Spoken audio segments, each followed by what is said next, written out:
Hello, everybody. Welcome to the All the Pies YouTube channel. My name's Sai.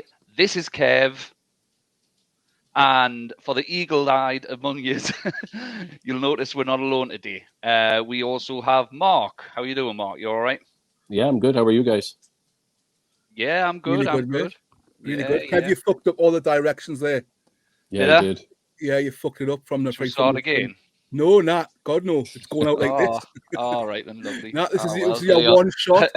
Your one shot hosting, and you've fucking blown it, mate. I'll be Behind back the to being the scenes. regular host next week. Yeah. So definitely leave the intros down to you from now on. The eagle-eyed among you will notice we've got Mark here today. So the reason we've got him here, it's part of a new video concept called A View From, where we invite fans on from different parts of the world, all across the globe, just to see what it's like being a Newcastle fan, where they're from, and have a general chit-chat about the TOON. So this episode is A View from Canada. And Mark, I think what we'll start off by doing is just give you a little bit of a run up about, which part of Canada you're from, set the scene a little bit. Who are you? Right. Where'd you come from? What's your crack? Well, obviously, I'm Mark. I'm from Canada, a small city, Medicine Hat in Alberta. It's by BC. It's on the west side. Not a very big city. About 65,000 people live here. Kind of a farming community, but born and raised here. Lived here my whole life. It's a nice little place to grow up. Sounds really quaint and nice, yeah. Like no chills, like Meadowwell. It sounds just like that. I know. I think it's worlds apart from the Meadowwell Yeah. side. I think it's worlds apart from that. So Newcastle fan living in Canada. So how did you first become a Newcastle fan? What was the story? Well, it was just my mom and dad are both from Newcastle, so growing up here, it was we didn't have lots of soccer to watch on the weekends. So my dad had one show. It was called Soccer Saturday, and it would show all the leagues. So the older I got, the less I got into cartoons. I got more into what my dad was doing, and so I just started watching. And then obviously he followed the TOON, so I had no choice. Yeah, I was going to say probably put you through quite a bit of misery growing up, especially going. I've told him 100 times that I wish he'd never made me a Newcastle fan, because the last 15 years that was hard. Did your dad never clout you for using the word soccer? No, it was just I used to say football until I started going to school, and then everybody here, nobody says that. So as soon as I went to school, I lost my accent. Yeah. So your dad got you into being a Newcastle United fan, and you've been to many games. Managed to get to many games, or? Well, I've been to games. I wouldn't say I've been to many. Maybe 10 games, but it's kind of a process getting back over to England to watch games, especially when the kids are out of school and the season's over then. So we've been to a few games, St. James Park. We went to preseason games in Miami quite a few years ago, or Orlando, I mean, and we got beat. But get to as many games as I can.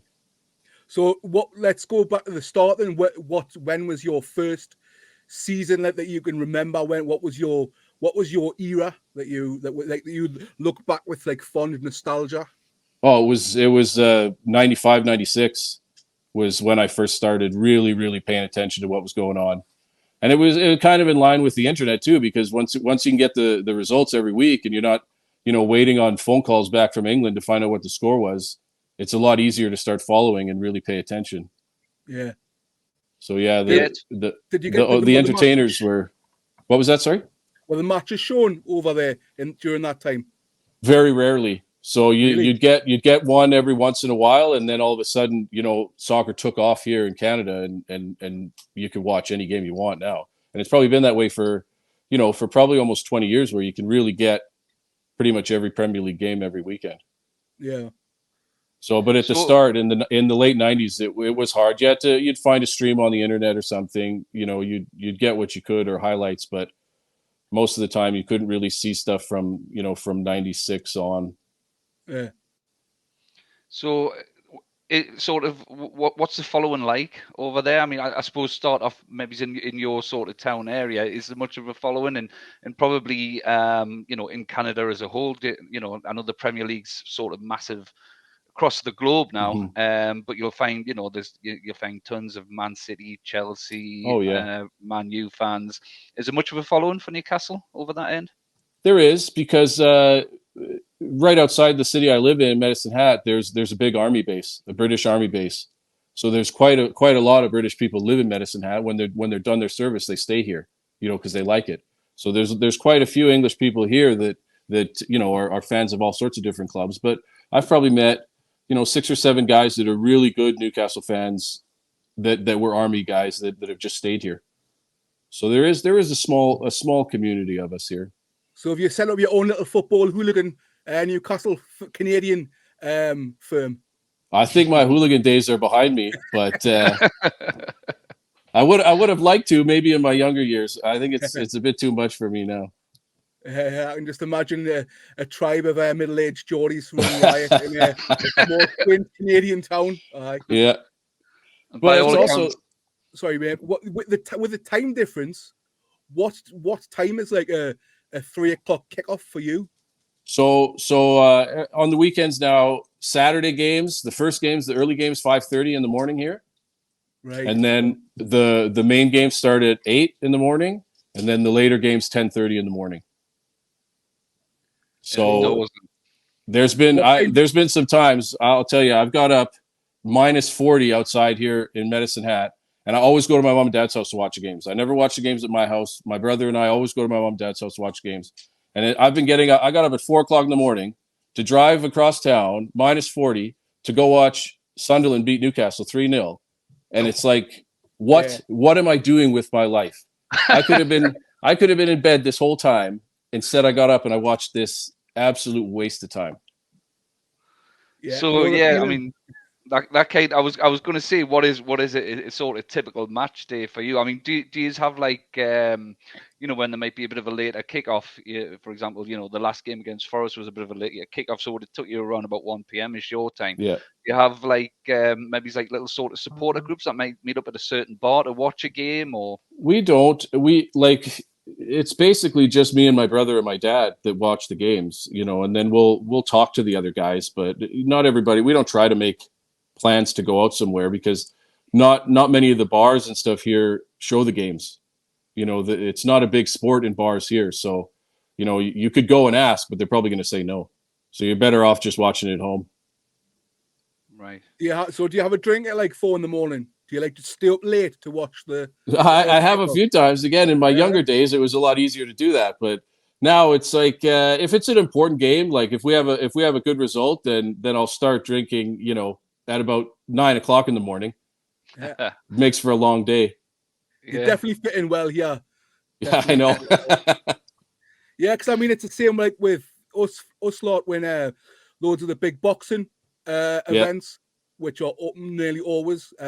Well, they used to be nearly always in the States. So we would just like go out and then stay out until like 4:30 in the morning. So yeah, I can imagine if there was an early kickoff, it'd be worthwhile if you've had a drink, just staying up and watching it. Well, it's easier sometimes to stay up than it is to get up. So definitely, mate. Aye.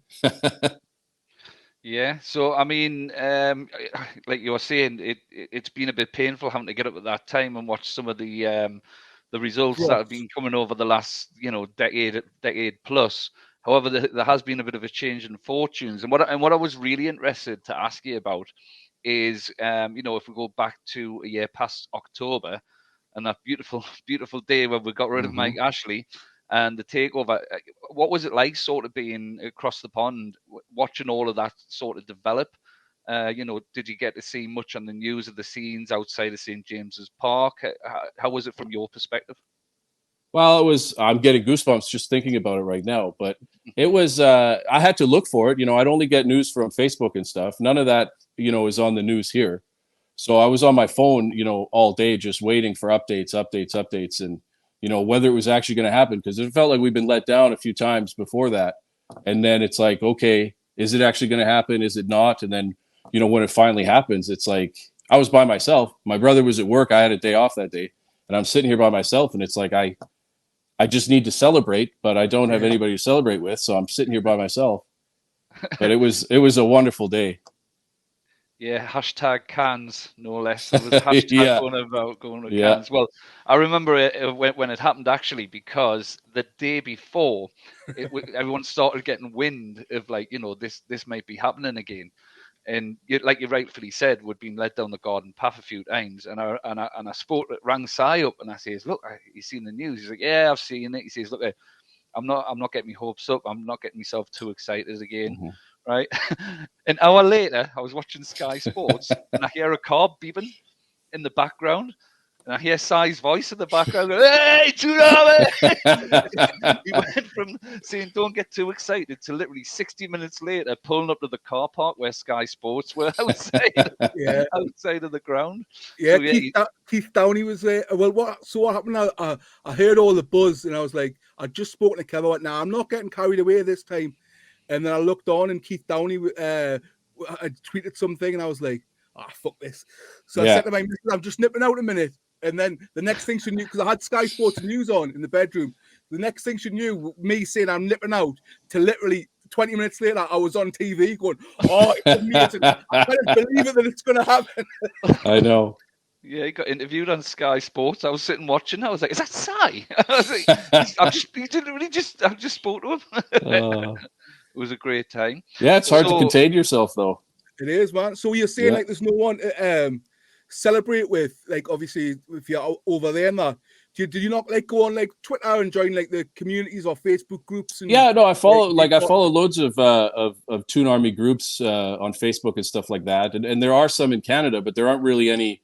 Like I said, I don't live in a big city. There's bigger cities near me that would have, you know, a small group of people that would meet up and stuff, but it's too far away. It's probably about a 3-hour drive for me to get there. Yeah. So, you know, I just when the deal went through that we were where it was finalized, I went out and I bought as much Newcastle brown ale as I could find, which you can find it pretty easy here. And then I came home and I waited for my brother to finish work, and then we just drank all night talking about how much better things were going to be.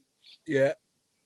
Well, we went back down to the ground, didn't we? On the we just had to be part of it. It was just too much. I wish I was there, because I would you wouldn't have been able to keep me away from it. Yeah, it was a magical time. One of the top ranking moments of being a fan. It was it was just obviously the night before when I turned up, there was a good handful of people there, but very little. Mm-hmm. Then as I was leaving, there was more and more people turning up because Keith Downey was there. This is the night before.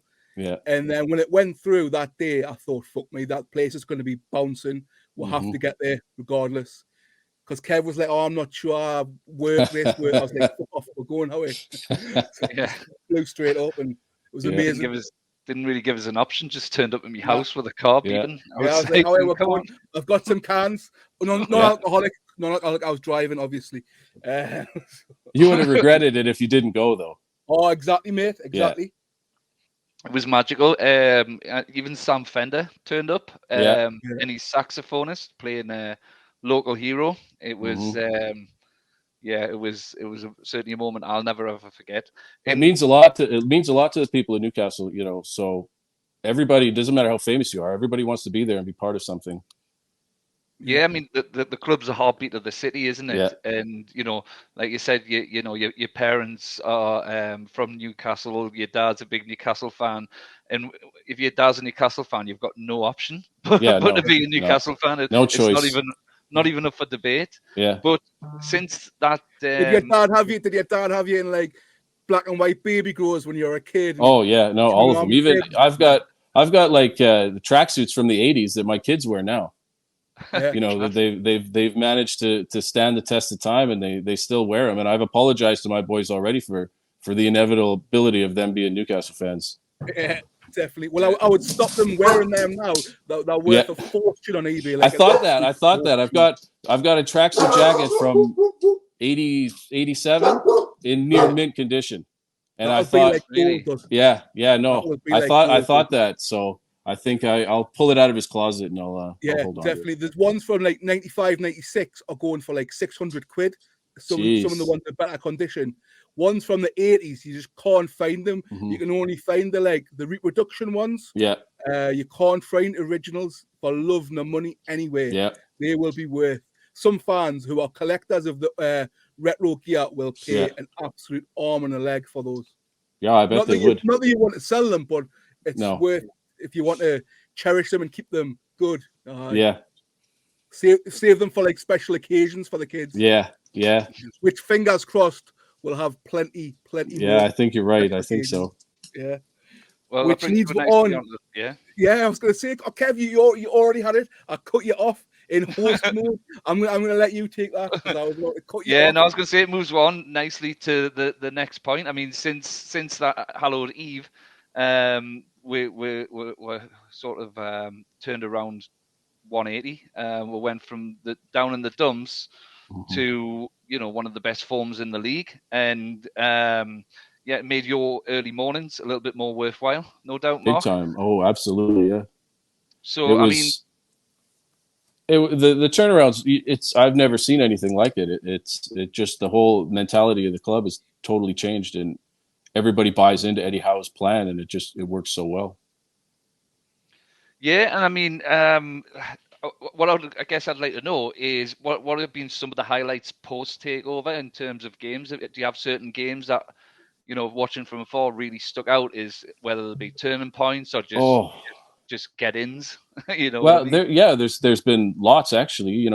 Going back to last season after the takeover, the Leicester game when Bruno scored in extra time. That because I think Willock's running down the wing, and I'm like, just okay, blow the whistle. I'll take the draw. And then the ball comes across, and there's Bruno, and it's like, I think that was for me. That was when I realized that this team can actually start winning games. We're gonna be all right. That was last season, and then some of the games this season before the World Cup break, basically the entire month of October. I don't know if there was a better team in the world than us as far as form. We had the back-to-back games. I think it was Fulham and Brentford. We scored like 9 goals in 2 games, and then a couple of weeks later, we had 8 goals in 2 games against Southampton and Aston Villa, I think. So it's like we were unstoppable. Just the way we were playing was unreal. On the top of the form table for a short while, I'm almost certain we were. Yeah, no, it was. You'd look around the league and other leagues too, and it's like I don't know if any of these teams could beat us right now. Mm-hmm. Yeah, it came at a terrible time, the World Cup. I think it did, yeah. Yeah, I mean, we didn't have that many players sort of going away on the World Cup, which, you can look at it 2 ways, I suppose. It's good for them to get a breather in a period which is normally clustered, but I don't think they wanted a breather at that moment because we were just an absolute unstoppable train at that moment. And And since the World Cup, they haven't showed the same sort of form, but seem to have maybe turned a leaf, maybe in the last couple of weeks or so. Yep. So, who's been some of the standout players for you this season, Mark?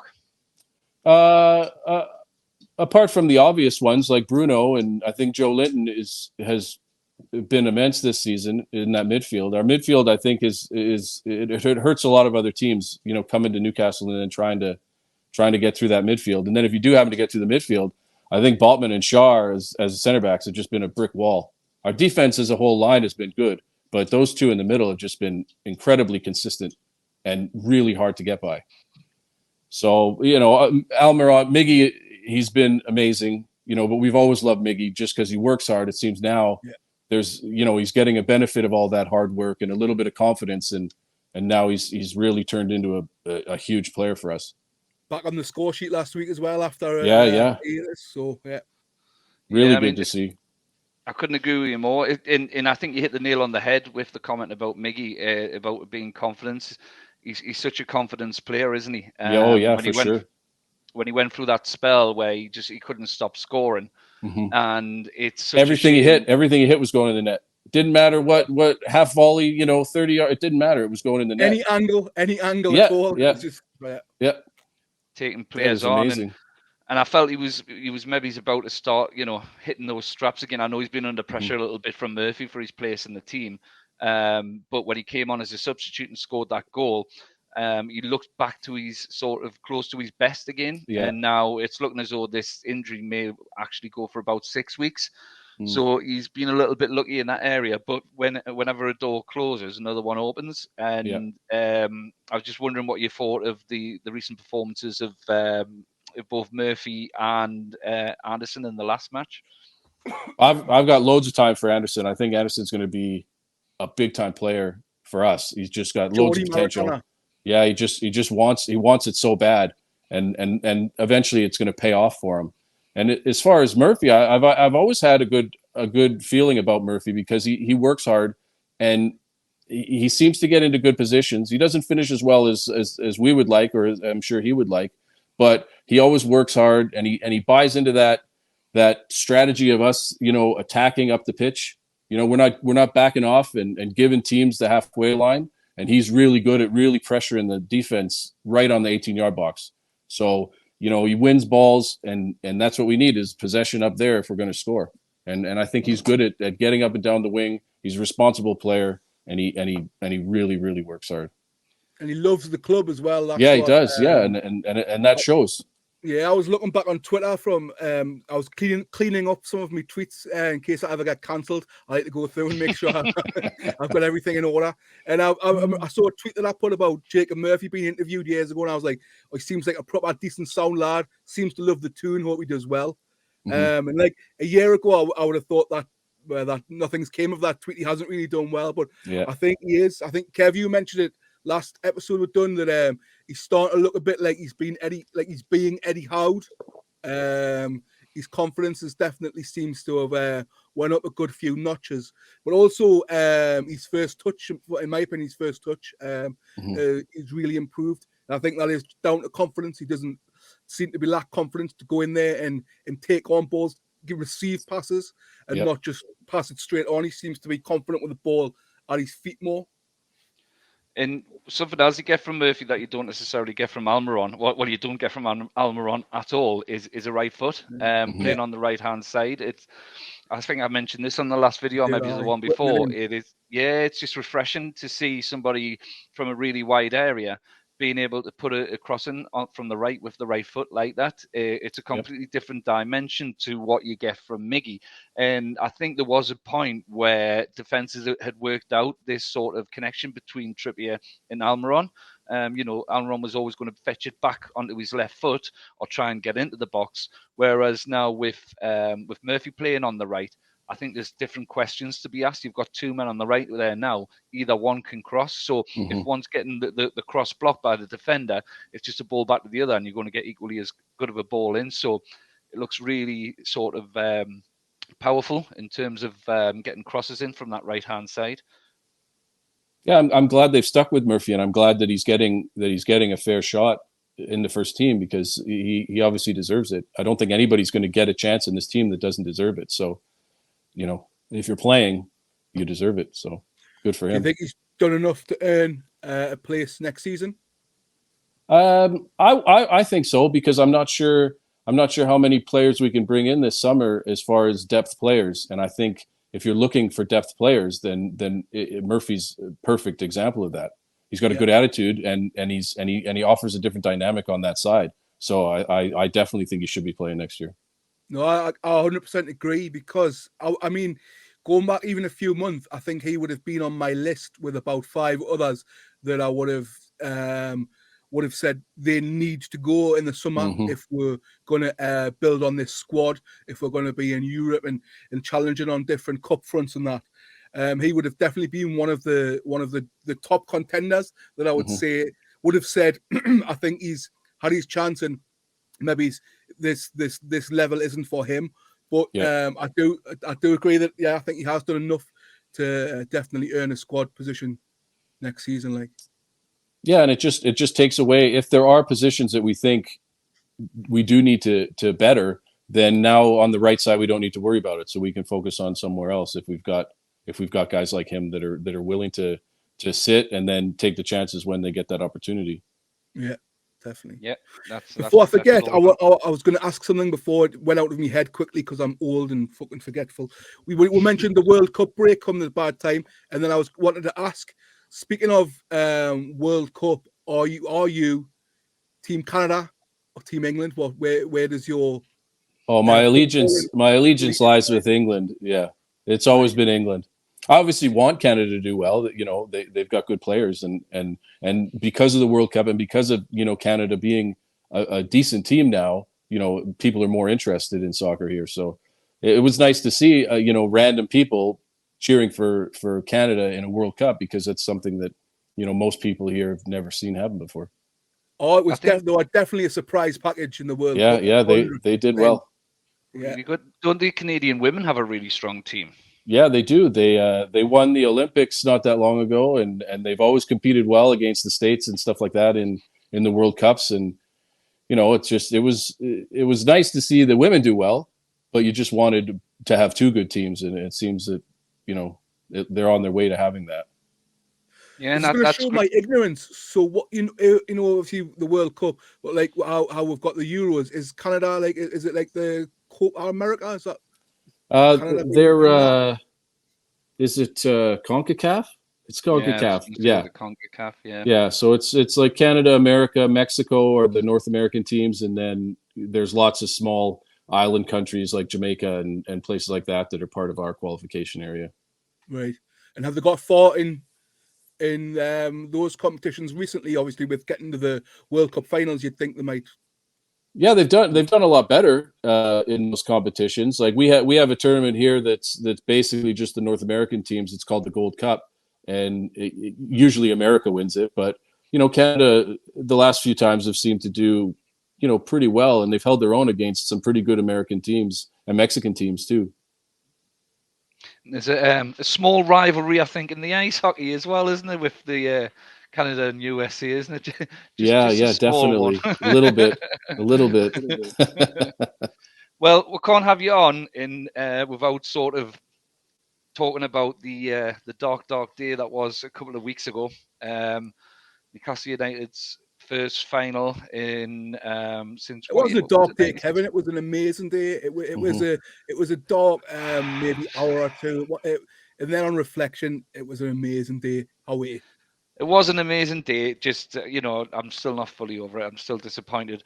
I just wanted to know how that day was for you. What was your sort of routine for the day? How did you spend it? Well, it was a nervous day. I think earlier on in the season, going into that game, I would have had a lot more confidence.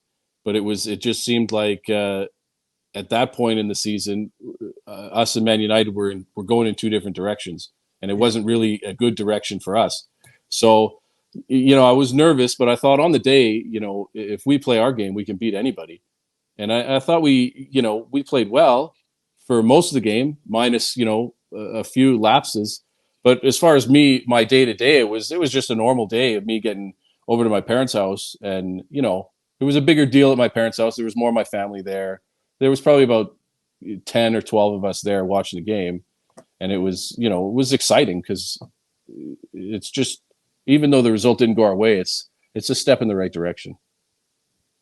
Yeah. How did it feel not being there? Because I know a lot. My mom had tried. My mom had tried, and she's like, I think maybe even if I can just get you to England, like get you to London for the day, and then you can hang out, with all the fans outside. And it's like, I have to work the next day, and I'm not going to London for one day. It's an 8-hour flight to get there for one day. It would have been amazing to be there. But it just didn't work out. Yeah, man. Well, there's going to be more. Well, I don't want to. I will ease things for you. There's not a chance you would have been able to get in. Oh no, I know that. Me and Kev were waiting to get in the disabled entrance, and this guy came around and confident as fuck, like super confident, like he owned the place. Rapped on the door. The guy come and he went, "Oh, I'm with such and such catering team." Went, oh yeah, we know that. And he was about to let him in, and then another guy went, oh, hang on, what? And then he started doing checks, and we were like, why is he doing checks? And then the guy turned to us, bro, Geordie Axe went, nah, I'm not working for them. But I'm going to get in somehow. It was genius, though, because he must have done his research and he found out who the catering company was for that particular game at Wembley, like the sort of background company they use. And he got the logo on a jumper. Put on a jumper like that, and he was pretending to be on the phone to his boss. He was like, "Yeah, I'm at the gate now." He's like, "Look, I've got Ahmed on the phone here." they won't let us in. He says, I'm late. I need to get up there. And he was like, this is the fourth one I've tried. Oh man, But that he was a good managed to effort though. It was. He Oh, managed to yeah. get his bag checked, hadn't he, and getting like this little strap on it. And he was like, "Look, I've had my bag checked and everything." It was a really He good was effort. so he was so close, but I this was wish it quite had early worked for doors. him. Me We too. don't know. I can't imagine it did. If he by chance happens to watch this channel, I would love to know if he got in, mate. I would have been fucking buzzing for you if he got in. But the security there was tighter than fucking Heathrow. It was shit hot, like when I Kev. Yeah, it was tighter than a duck's arse. It was because it was they just sort of brought out the sort of repercussions of what happened after the Champions League final, hadn't it, in France? With the awful stuff that happened with the Liverpool fans. So yeah, they were always going to be extra tight that day. So, well, I wonder if he did get in. But you know, since then, we've had the conversation on the last game. You know, the time people were saying, you know, would you rather have the cup or the top four? That's sort of been decided for now, partly. But leads nicely on to where do you think Newcastle will finish this season? I think we'll finish in the 4 to 6 spots. Anything above 6, I think we'd all be happy with. You look at the fixtures and you look at, you know, I think we could get it. We could stay in the top 4 for the next little while. You know, with a good run of results. So, you know, if things do fall off a bit and we finish 6th, I'll be over the moon with that. Yeah, I'd still be happy. I've got to be honest. I have started dreaming a little bit now of those Champions League games. Yeah. And hearing that Champions League music at the beginning of a match in St James's Park next season, it would be the hottest ticket in town. And yeah, I don't normally allow myself to do that, especially as a Newcastle fan, because it normally ends up in disappointment. But I've just got a strange feeling. I've said it before. I've got a feeling we're going to beat Man U on that game back after the international break. And then if we win that game, the momentum's definitely on our side. Yeah, and for sure. And I can see we're finishing in that top 4. Well, if we could get anywhere near the form we had, you know, before the World Cup break, then there's no reason why we wouldn't get there. Yeah. And if I've said this before, if our dip in form meant getting to this point in the season and still only showing 3 defeats in the league all season, then that's a canny dip in form that we've been through. Yeah. Oh look, I mean, 3 defeats so far. Like even up until this point of the season is absolutely tremendous effort from where we were a year and a half ago. You know, staring relegation in the face to even be having this conversation is mental. It's absolutely mental. Yeah. But yeah, I mean, I said the other day that being in the top 4 kind of puts like the sort of strategy behind the scenes, fast forwards it a couple of years at least. I think finishing on the top 6 also fast forwards it, because I know it sort of does dictate what type of players will be coming if you finish in the top 4. But even if we did say finish 5th or 6th, I think they'll still be looking at Newcastle United as a prospect, as a team that's going to be in that top 4 sooner rather than later. Yeah. Which leaves us nicely sort of onto the last little area we wanted to talk about. What sort of areas, you know, if you were in charge of the strategy for transfers, what sort of areas would you be looking to sort of bolster in the summer?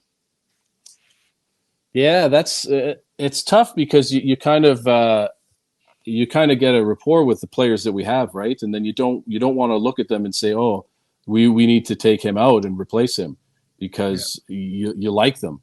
Right. And it's like, if we're going to be competing in the Champions League, we're obviously going to need to upgrade some positions.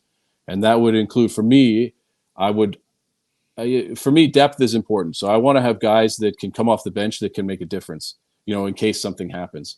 So I would like to see maybe Dan Burn move back into center back and we can have a quicker left back, you know, somebody of Trippier's caliber playing on the other side. I think if we could upgrade our central midfield, you know, have somebody come in for Longstaff, somebody that's a bit more creative, you know, a good 2-way midfielder that can control the game and kind of give Bruno a little bit more freedom for him to do his thing. And then I think we need another striker. I have full faith in Isaac, we just need somebody that can come off the bench if things aren't working out for him and make that difference. Because I'm not sure Wilson's the guy to do that, but he seems to be working for now. But if we're going to be in the Champions League, we're going to need guys that can come off the bench and score goals for us. Yeah, I completely agree with everything you've just said there. To be honest, completely agree. And it is hard, especially for a club like us, where when we've had players that have done really well or fan favourites, we've wanted to keep a hold of them because under the previous ownership, we knew even if we sold them, there was no chance we were going to replace them using that funds. But now it's kind of like having to think in a different mentality of not getting over sentimentalized over certain players, because this new model, if we do lose someone of a quality, they will be replaced with similar or significantly better quality. Yeah, you're right, and it's hard to wrap your head around that, because you do feel this relationship with these guys that I've never met and I never will meet, but you just believe what they say and you just want them to do well, and you kind of give them a little bit more leeway you would than with somebody that you don't trust and you'd rather see him leave right away. So it's tough to make those decisions, but that's why none of us are Premier League managers. Yeah, man. Totally agree. I will be soon, though. I've just started my badges, so I'm. I might go for the Crystal Palace job. I'll see. You're the worst FPL player. I'm like 200 points ahead of you. You're awful. Right, Mark. Let's do this then. 2 realistic summer signings, 2 ultimate fantasy. We've got all the budget in the world. We can get anyone. Fantasy signings. Si, you read me mind. So a realistic summer signing for me, who I have a ton of time for, and I think is the player that would really complement our midfield, would be James Ward-Prowse from Southampton. I would love to get him because he's consistent. He adds another dynamic to that midfield. I think he's a little bit better, both ways than Longstaff is. And I think he would provide Bruno with that bit more freedom to control the game. Other than that, it's hard to pick somebody that I want to replace these guys that I like. I would like a central attacking midfielder, somebody if we had to change our style a bit. But if I had to go with somebody, I wouldn't mind getting Ivan Toney back, as another striker. I would love that. As a realistic possibility. As far as the ones that are having a flutter, if only you can just control these little. I think that did hurt. That hurt because he was on a good path this year. He was scoring loads of goals, and I think all that the negative attention is kind of hurt him. But he's still scoring goals, and he's still playing well. So I think if we could have somebody like him back, then it would really help out. I don't know about James Ward-Prowse. I'm sure I read somewhere that might have been last season that Southampton would pretty much already be relegated if it wasn't. Oh, for sure. Yeah, James he's hugely important for them, and I think he likes it there. I think it'd be hard to get him to leave because he might be another Letitia. He just stays there his whole career and he's happy with that. Do you think he'd be willing to play Championship football though? Well, I don't know. It's for some reason he's having a hard time getting in the England team anyway. So he might as well, be happy and try and get them back into the Premier League because I think he is a good enough player that with a bit of luck, if they did get relegated, he could bring them back up. And then he's obviously already going to be a hero there, but he would be cemented as a hero forever if he could do that. Yeah. So it'd be hard for him to say no if he honestly thought that he could do that. Yeah, I think his future is very much going to be dictated by where they finish. If they finish in the top 3, in the bottom 3, if I'm being honest, I think you'll see Ward-Prowse move on. I think the temptation that he'll get from a bigger club and then an opportunity to, everything you said is right, but realistically, when's he going to get an opportunity to play any sort of European football? I think that would probably be running through his decision making as well. And I think if they go down, I think that could be the final nail in his Southampton career, and also his international career as well. I think that would be. I was reading something today saying that I can't remember who it was that said it, but they said if Ward-Prowse played for Man United, he'd be he'd be a guarantee in the England team. Yeah. You know, and I think he should be. And it's unfortunate that he can't get in because of the club he plays for. But I just really rate him as a player. I think he's always been a good player, and he just brings something else that would really help us. Yeah. I completely agree with those two picks, mate. I think they're two realistic picks. I don't know what Tony's feelings are. I can't imagine he's got anything but admiration for Newcastle fans. He's never had a bad reception revisiting St James's. He's never pulled any antics. So I think they are two definitely realistic signings. I agree with, mate. But now you have two fantasy ones. The world's your oyster, Mark. Who are you going to pick? That's a tough one, because there's a lot of good players in the world, and it's I don't know. That's the tougher one. It should be the easier one, but that's the tougher one, because I don't want to replace any of our defenders. I don't want to replace, I think Isaac's going to be amazing for us, so I don't want to replace him. And, that's that over sentimentality again, Mark. It is. But it's just like, I'd love to see Messi come and play for Newcastle, but, Newcastle doesn't mean anything to Messi, so I think it means things to people that are already there. So it's hard for me to choose, a Messi or an Mbappe, because I'm not too keen on Mbappe. I don't think he has the right attitude for us. So it'd be nice to see a player like him come, but I'm not sure he would be a good fit for us. So it's tough. I tend to agree that I don't think super big egos like that would be beneficial in our position in the league. We've seen it time and time again in the Premier League, where these world stars haven't exactly worked out. Yeah. Even the whole romantic idea of Pogba coming back to Man United. Yeah. So some say it was all right, but it didn't work out the way the world breaking transfer fee should have worked out at a team like Man U. Yeah, exactly. It doesn't always work that way. No, it doesn't. And I think you look at that particular one, and it's like, well, he was let go for a reason. He was let go on a free transfer for a reason, and then new people decide to bring him back, and it doesn't work out. And it's like, well, maybe there's a reason why it didn't work out the first time too. See, I'd have to say Haaland. I'd just have to. Oh yeah, because he's unstoppable, right? If anybody's unstoppable now, Haaland for sure.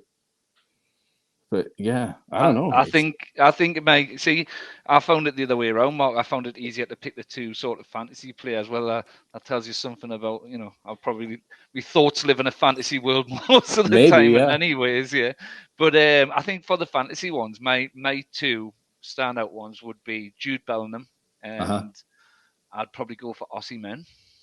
Oh, really? Yeah. I don't think he will come to us. I think there's going to be a lot of clubs interested in him in the summer, and probably clubs at this moment in time a bigger draw than us. I don't know if we get in the Champions League, that could be different. We could put us in that conversation, but I sort of struggled a little bit more with the realistic ones, to be honest with you, because it's hard for me to get me gauge on where our realistic is at the moment. It's realistic. If somebody said what's a realistic signing a year ago, then it's very different to what's a realistic signing now. The two names I went for were James Maddison and Moussa Diaby. Those were I think we could realistically sign those players, and I think those two players would make a better team than we are now at the moment. And like you rightly say, the sentimental side of you goes, well, actually, Diaby would have to come in and take the place of somebody like Murphy or Miguel Almiron. And, especially with Miggy, we love that player so much. But if you want to sort of move on, you have to be a little bit more fierce, don't you? And there's no sort of room for sentimentality when you're sort of in the Shark Tank with the big boys. That's right.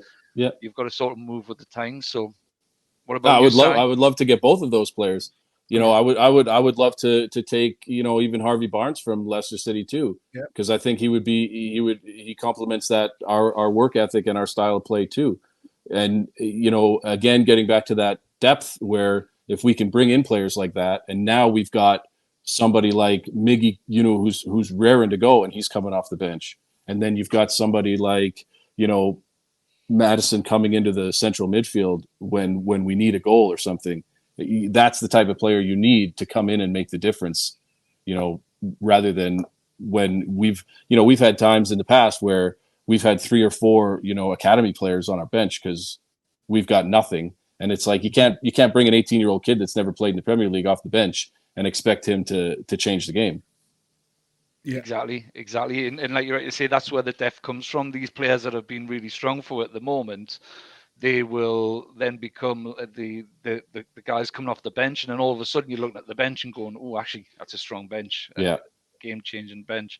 Tell you one player I don't want is Scott McTominay. I don't know where all this is coming from. I was just about to bring this into the conversation. I was about to say, speaking of transfers, the one that seems to be doing the rounds again on Twitter today, buzzing around, is the name Scott McTominay, a name that very much divides lots of people.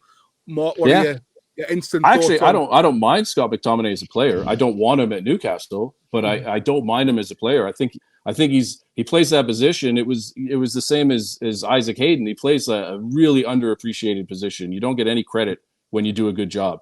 So I think McTominay plays well for Man United in a lot of games, and everybody hates him. And it's just a tough position to play. And I think if we are looking to progress, I think we need to be looking a bit past somebody like McTominay. Yeah, I mean, with McTominay, I mean, you've got to be a decent player to play for Manchester United. Yeah. There's no two ways about that. Would he get into a current team? Possibly. Does he make our current team a better team? I'm not so sure. I agree. I don't think he does. I don't really see much of a difference between him and Longstaff, and I think just stick with what you've got. But then again, my feeling is, if Eddie Howe sees something that maybe us mere mortals don't see, that's my only. If it was anyone else, say even we had Ashley, God forbid, as still as owner, and say Rafa, for instance, I would be like, nah, not. I wouldn't want Scott McTominay. But the only factor for me is that if Eddie Howe and his team are seeing something, like some certain qualities that they think could fit in, of the qualities that they could nurture, then maybe, you know what I mean? Oh, for sure. I totally agree. I 100% have faith in Eddie Howe. I think Eddie Howe's been the best signing we've made. So if he says he's good, if he says he should be playing, then I trust him. I have no reason not to trust him. He hasn't let me down at all yet. I think they would trust what Eddie Howe's got in mind, and him having that input. If he sort of earmarks a player as his type, they'll go after him. But I think as well, it's going to come down to pound and pence, isn't it? Yeah, for sure. What do Man U price him at?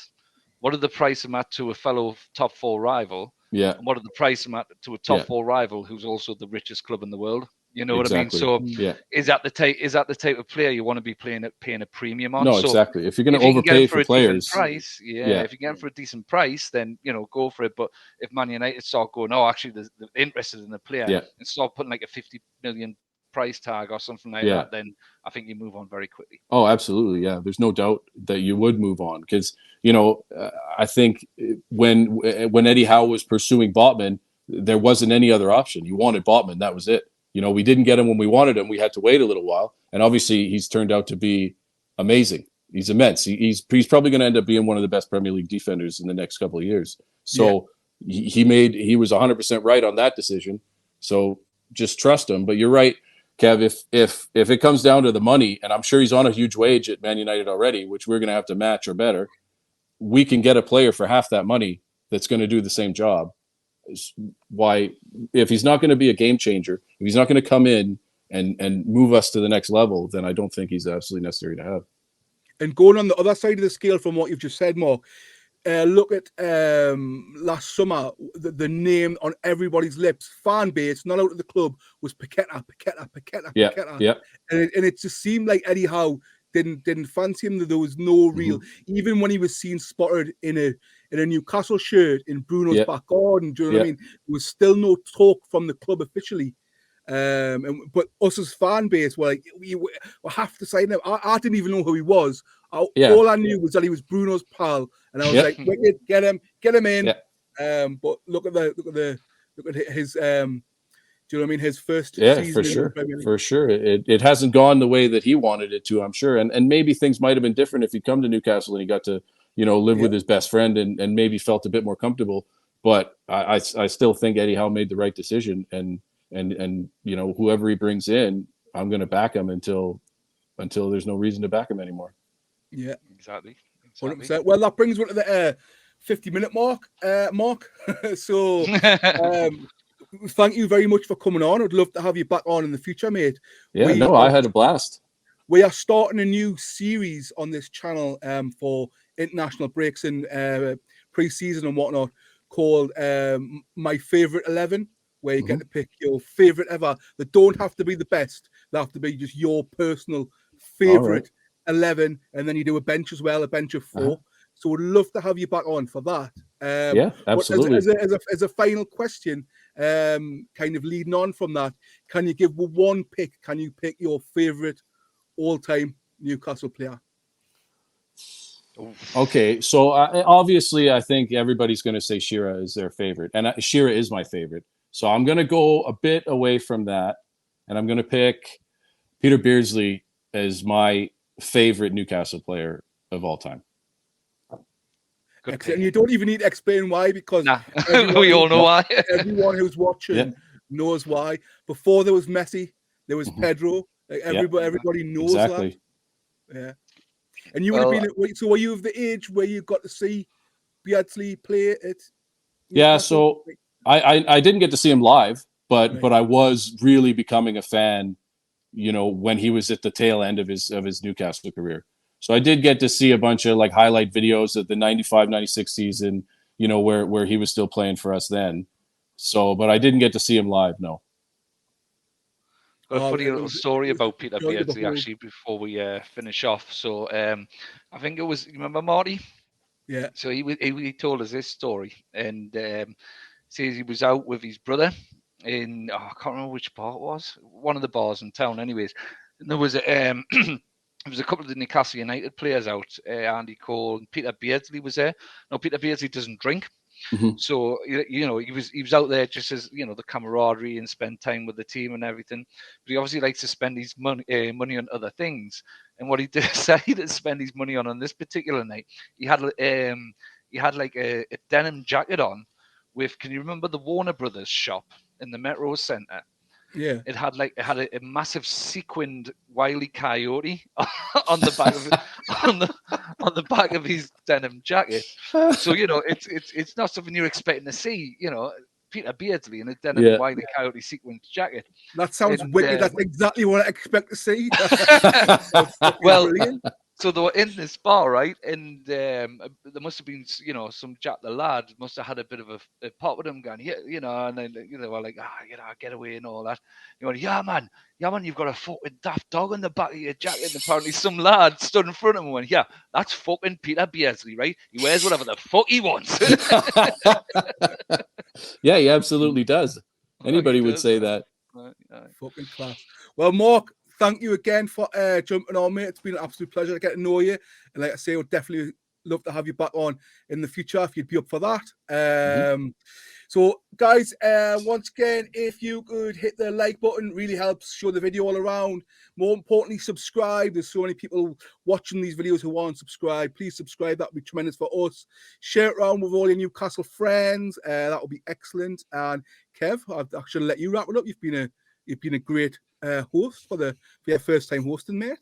Thank you. No, it's been great. No, thank you, Mark, for coming on. It's been great just having an insight of what it's like being a fan, you know, different part of the world, you know. So thanks for sort of letting me have a little look through that lens. It's been great.